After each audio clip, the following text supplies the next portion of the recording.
चलो संज्ञा, इसमें क्या पढ़ेंगे, क्या कहता है पाठ, संज्ञा क्या है, संज्ञा शब्द कौन कौन से हैं, संज्ञा शब्दों का प्रयोग कैसे किया जाता है, आइए पाठ पढ़ कर पढ़ते हैं। व्यक्तिवाचक शब्द, संज्ञा शब्द कौन कौन से हैं, मित्रों से चर्चा कीजिए। चलो, रविवार के दिन सिमरन और सुमित अपने दादाजी के साथ घर के पास वाले बगीचे में घूमने आए हैं। बगीचे में पीले, लाल और सुंदर सुंदर फूल खिले हैं। बगीचे में बच्चे फुटबॉल खेल रहे हैं। एक व्यक्ति अखबार पढ़ रहा है। बगीचे में एक कुत्ता घूम रहा है। इसमें संज्ञा कौन कौन सा है, रविवार, सिमरन, सुमित, दादाजी, घर, बगीचे, फूल, फुटबॉल, अखबार और कुत्ता। दिए गए वाक्यों में रंगीन शब्द वस्तु, व्यक्ति, प्राणी का नाम बता रहा है ना, वस्तु, व्यक्ति और प्राणी का। जैसे रविवार, सिमरन, सुमित, दादाजी, घर, बगीचे, फूल, बच्चे, फुटबॉल, अखबार, कुत्ता। सिमरन, कुत्ता, सुमित, बच्चे और दादाजी व्यक्ति और प्राणियों के नाम है। बगीचे, घर, स्थान के नाम है। फुटबॉल और फूल, अखबार क्या है, वस्तु के नाम है। रविवार दिन का नाम है। इन सभी नामों को संज्ञा कहते हैं। इन सभी नामों को क्या कहते हैं, संज्ञा कहते हैं। संज्ञा क्या है, किसी व्यक्ति, वस्तु, प्राणी, स्थान या भाव के नाम को संज्ञा कहते हैं। बोलो संज्ञा किसे कहते हैं, किसी प्राणी, वस्तु, हाँ, स्थान या भाव के नाम संज्ञा कहते हैं। संज्ञा के 3 भेद होते हैं, यहाँ पर दिया। ऐसे कैसे होते हैं, 5 भेद होते हैं। कितने होते हैं, 5। मुख्य रूप से 3 होते हैं, ऐसे 5 भेद होते हैं। व्यक्तिवाचक संज्ञा, भाववाचक संज्ञा, हाँ, द्रव्य या पदार्थवाचक संज्ञा। तुम 5 लिखना नोट्स में जब बनाना। व्यक्तिवाचक संज्ञा, असम भारत का एक प्रसिद्ध शहर है। यहाँ काजीरंगा नेशनल पार्क है। प्रसिद्ध खिलाड़ी रियान पराग कृष्णा दास इसी शहर से हैं। इन अनुच्छेद में असम, देखो इधर, असम, भारत, काजीरंगा विशेष स्थानों के नाम है ना, खास स्थानों के नाम है। रियान पराग और कृष्णा दास विशेष व्यक्तियों के नाम है। इन विशेष नामों को ही व्यक्तिवाचक संज्ञा कहते हैं। व्यक्तिवाचक संज्ञा किसे कहते हैं, किसी खास व्यक्ति, स्थान, वस्तु के नाम को, किसी खास व्यक्ति या वस्तु या स्थान के नाम को व्यक्तिवाचक। जो संज्ञा शब्द किसी विशेष व्यक्ति या खास विशेष व्यक्ति, प्राणी, स्थान, वस्तु का बोध कराते हैं, उन्हें व्यक्तिवाचक संज्ञा कहते हैं। व्यक्तिवाचक संज्ञा के उदाहरण, व्यक्तियों के नाम, जो खास व्यक्ति का नाम है ना, जिसको सभी कोई जानते हैं, वो क्या हो जाएगा, व्यक्तिवाचक संज्ञा। जैसे भगत सिंह, स्वामी विवेकानंद, प्रियंका चोपड़ा, विराट कोहली, रणवीर सिंह। देशों के नाम में भारत, जापान, अमेरिका, ऑस्ट्रेलिया, चीन। त्योहारों के नाम में होली, दिवाली, पोंगल, क्रिसमस, ओणम। इमारतों के नाम में क्या हो गया, ताजमहल, लाल किला, बुर्ज खलीफा, चीन की दीवार, सांची का स्तूप।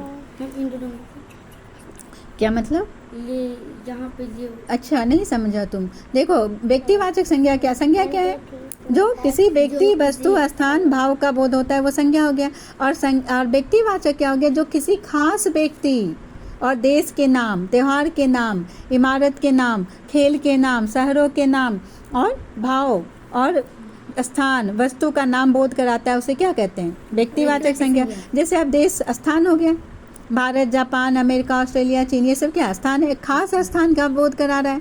पूर्णिया भी एक खास स्थान हो जाएगा, है ना। अब व्यक्तियों के नाम में क्या हो जाएगा, भगत सिंह, स्वामी विवेकानंद, और बोलो खास, कल्पना चावला, रविन्द्रनाथ टैगोर, महात्मा गांधी, ये सब खास व्यक्ति है ना। तो जो खास व्यक्ति है वो, हाँ, पंडित जवाहरलाल, ये सब खास व्यक्ति हैं, तो ये व्यक्तिवाचक संज्ञा हो गया। त्योहार में होली, दिवाली, पोंगल, क्रिसमस, ये सब खास है। और भी है, छठ भी खास है ना, सब क्रिसमस, ईद, सब तो खास ही पर्व है। ये कौन सा हो गया, व्यक्तिवाचक संज्ञा। इमारतों के नाम, जैसे ये स्थान हो गए, स्थान में आ गए ताजमहल, लाल किला, बुर्ज खलीफा, चीन का दीवार, सांची का स्तूप, ये सब सारा। खेल के नाम में क्रिकेट, टेबल टेनिस, सारा। दिल्ली, मुंबई, जयपुर, बनारस, है ना, शहरों के नाम, ये स्थान के नाम आ गए। चलो अब आ जाओ, जातिवाचक संज्ञा किसे कहते हैं। यह हमारा स्कूल है, यहाँ बहुत से छात्र छात्राएं पढ़ने के लिए आते हैं। हमारी कक्षा में 35 छात्र छात्राएं हैं। हमारी अध्यापिका हमें हिंदी विषय पढ़ाती है। हमारे स्कूल में खेल का एक मैदान भी है। यहाँ अनेक पेड़ पौधे हैं। इस अनुच्छेद में स्कूल, छात्र छात्राएं, कक्षा, अध्यापिका, मैदान और पेड़ पौधे सब किसी व्यक्ति, विशेष व्यक्ति, प्राणी, वस्तु या स्थान का नाम नहीं है ना। है, एक मैदान है, स्कूल है, छात्र छात्राएं हैं, अध्यापिका, पेड़, कोई खास कोई व्यक्ति, प्राणी, वस्तु का खास नाम है नहीं है, बल्कि ये शब्द संपूर्ण जाति का बोध करा रहा है, यानी पूरे जाति का बोध करा रहा है। उसी शब्दों को क्या कहते हैं, जातिवाचक संज्ञा कहते हैं। अब सुनो जातिवाचक संज्ञा का डेफिनेशन, सब परिभाषा।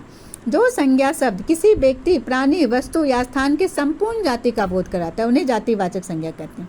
जैसे लड़की बोलने से क्या हो गया, बोलो वंश, सभी लड़कियों का बोध हो रहा है। अब बोलेंगे वैष्णवी, तो वैष्णवी व्यक्तिवाचक में आ जाएगा, एक खास लड़की का नाम बताए हम, है ना। और जब लड़की बोलेंगे यानी इसमें कोमल, तमन्ना, वैष्णवी और भी सब बच्चे आ गए इसमें, समझ रहे हो, ठीक है। तो अब आ जाओ छात्र, छात्र करने से सभी छात्र आ गए, मैदान करने से सभी मैदान का नाम आ गया। अब जैसे कोई मैदान का नाम है वो बोल देंगे तो वो व्यक्तिवाचक संज्ञा हो जाएगा। स्कूल, स्कूल तो सभी स्कूल आ गए। अब माध्यमिक विद्या निकेतन डीएवी स्कूल बोल देंगे तो फिर डीएवी बोल देंगे तो वो व्यक्तिवाचक संज्ञा हो जाएगा। हाँ, अगर डीएवी स्कूल बोल देंगे तो वो व्यक्तिवाचक में आ जाएगा, है ना। खास स्थान का, खास स्कूल का बोध हो गया। और स्कूल बोलने से पूरी स्कूल का बोध हो रहा है तो वो जातिवाचक संज्ञा हो गया। पेड़ पौधे सभी, अब आम का पेड़ बोलेंगे तो व्यक्तिवाचक संज्ञा हो जाएगा। अब पेड़ पौधे बोलेंगे तो जातिवाचक, सभी पेड़ पौधे का बोध हो रहा है, ठीक है। पशु पक्षी संबंधी जातिवाचक के संज्ञा, जैसे खरगोश, बंदर, गाय, मोर, बाघ, शेर, घोड़ा, भौरा, चिड़िया, कबूतर, सभी के नाम आ गए। हाँ, भौरा, देखो खरगोश बोलने से सभी खरगोश के नाम आ गए। अब किसी खरगोश का नाम होता है, डॉग का, कुत्ता का नाम होता है ना, ब्रूनो हो गया, जर्मन हो गया, या कोई भी नाम बोल दिए, जर्मन शेफर्ड डॉग, तो वो व्यक्तिवाचक संज्ञा में आ जाएगा क्योंकि एक खास कुत्ते का नाम हो रहा है। अब सिर्फ कुत्ता बोलने से सारे कुत्ते का बोध हो गया। बिल्ली, है ना, सभी बिल्ली का। पुसी कैट, पुसी बोल दिए तो व्यक्तिवाचक में आ जाए, कोई पुसी कैट नाम है, उसका कोई खास नाम है। प्रकृति संबंधी जातिवाचक संज्ञा, बगीचा, सब्जी, पेड़, फल, मैदान, पर्वत, जंगल, अनाज, नदी इत्यादि। क्लियर है, ये सब क्या हो गया, जातिवाचक, जो सारे ग्रुप का। जैसे नदी, अब गंगा नदी बोलेंगे तो व्यक्तिवाचक हो जाएगा, एक खास नदी का नाम बोले हैं, और नदी बोलने से सारी नदी का बोध हो गया। समझ में आ रहा है, समझ में आ रहा है। इसी, चलो भाववाचक संज्ञा पढ़ते हैं हम लोग। कृष्ण बचपन में बहुत शरारती था, बचपन क्या हो गया, भाववाचक। गर्मी बहुत है, गर्मी क्या हो गया, भाववाचक। मिठास, सुंदरता, हंसी, खुशी, ये सब क्या हो गया, ईमानदारी, सब भाववाचक। इन वाक्यों में छपे रंगीन शब्द हमें किसी अवस्था या गुण का बोध कराते हैं, ऐसे संज्ञा शब्दों को भाववाचक संज्ञा कहते हैं। भाववाचक संज्ञा, जो संज्ञा शब्द किसी व्यक्ति या प्राणी, वस्तु, स्थान के गुण क्या बताता है, किसी व्यक्ति के गुण को बताता है, दोष को बताता है, भाव, अवस्था का बोध कराते हैं, उन्हें भाववाचक संज्ञा कहते हैं। जैसे अब कोई आदमी है बूढ़ा, तो बूढ़ा क्या हो गया, भाववाचक संज्ञा। गुण है ना, सुंदर, है ना, सुंदर व्यक्ति, ठीक है। सुंदरता, जो सुंदरता भाववाचक संज्ञा हो गया। मिठास भाववाचक, बचपन भाववाचक संज्ञा हो गया। व्यक्तियों से संबंधित भाववाचक संज्ञा, जैसे बोलो बचपन, जवानी, ममता, वीरता, दर्द, खुशी, दुख, सुख, गुस्सा, बुढ़ापा, भलाई, स्नेह, शरारत, मेहनत, ये सब क्या है, ईमानदारी, सब क्या है, भाववाचक संज्ञा। अब आ जाओ प्राकृतिक संबंधित भाववाचक। सुंदरता, देखो सर्दी, गर्मी, ऊंचाई, लंबाई, चढ़ाई, गहराई, वस्तुओं से संबंधित भाववाचक संज्ञा। सुगंध, दुर्गंध, चौड़ाई, मोटाई, मिठास, खटास। समूहवाचक संज्ञा और द्रव्यवाचक संज्ञा, संज्ञा के दो और अनभेद होते हैं ना, कौन कौन सा, समूहवाचक, द्रव्यवाचक संज्ञा। ये जातिवाचक संज्ञा के अंतर्गत ही आते हैं। ये किसके अंतर्गत आते हैं, जातिवाचक, इसीलिए इसे अलग से इस बुक में नहीं दिया है। समूहवाचक संज्ञा के उदाहरण क्या है, वीर, कक्षा, सेना, ग्रुप को बता रहा है। जातिवाचक भी ग्रुप को बता रहा है। द्रव्यवाचक में दूध, चांदी, सोना, ठीक है, ये भी एक ग्रुप को बता रहा है, तो ये भी जातिवाचक में, ये दोनों कौन सा, दोनों जातिवाचक में आते हैं, समूहवाचक और द्रव्यवाचक संज्ञा। किस में आते हैं, किस में आते हैं, जातिवाचक संज्ञा में आते हैं।